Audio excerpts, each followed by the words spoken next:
All right, hello everybody. Behind the camera is myself, Michael, with Best Paw Forward Dog Training. I got my wonderful helpers here, Emily and Naomi, working the dog. So what this video is about is how to teach dogs to walk calmly around other dogs, okay? So the first thing we did here when we got into the room is we just started moving with them on leash to see what they're gonna give us, okay? Winston over there wants to meet Bruno so badly. He was kind of chirping a little bit and pulling a little on leash. So then what we started doing was moving with the purpose. We want the dogs to understand, hey, we're gonna be moving quite a bit, okay? You need to keep up, all right? So that's super important.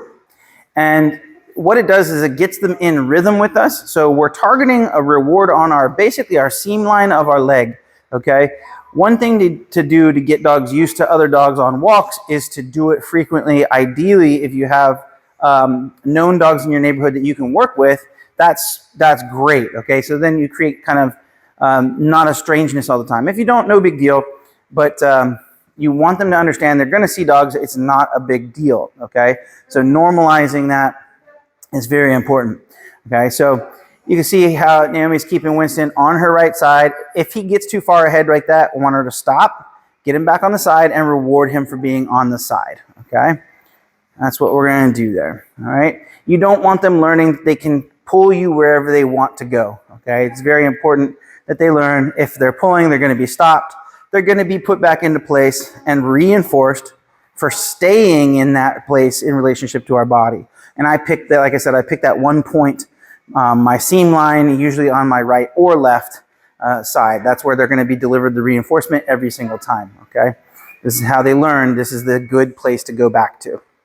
Okay. If they're not taking reinforcement, no big deal. Just praise them verbally when they're where they're supposed to be. They do understand that. It might not be as good as a treat delivered to them, but it will work over time, okay?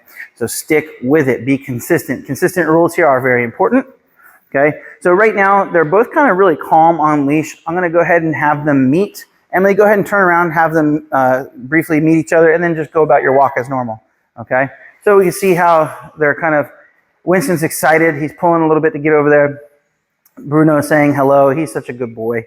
Winston's also such a good boy.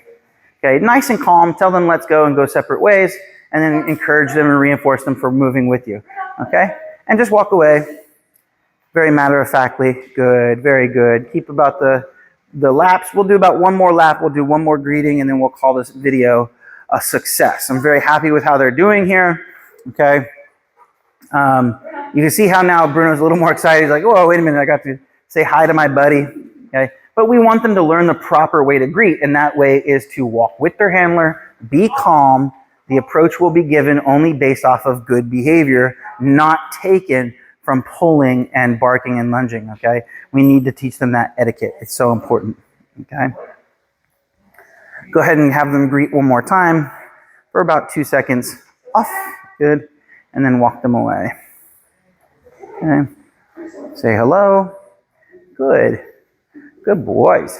So wonderful.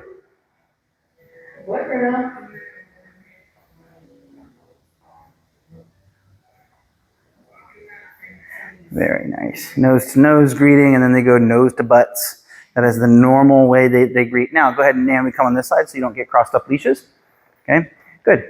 And then walk them away very matter-of-factly and praise them for being so good. Let's go. Good boy. Let's go. Yes. Good. Very good. All right. Awesome. Thank you for tuning into this video. Started at my neck. Thank you for tuning into this video. At home, the way you're going to practice this, you can practice this without dogs. You don't need dogs to practice. It's just going to be different walking patterns, reinforcing the dog on your left side, okay? If they continue to give you a hard time, we can look into other tools to help you out so they're not pulling you, okay? But so far, so good. We appreciate you guys tuning into this video, and we will see you on the next one.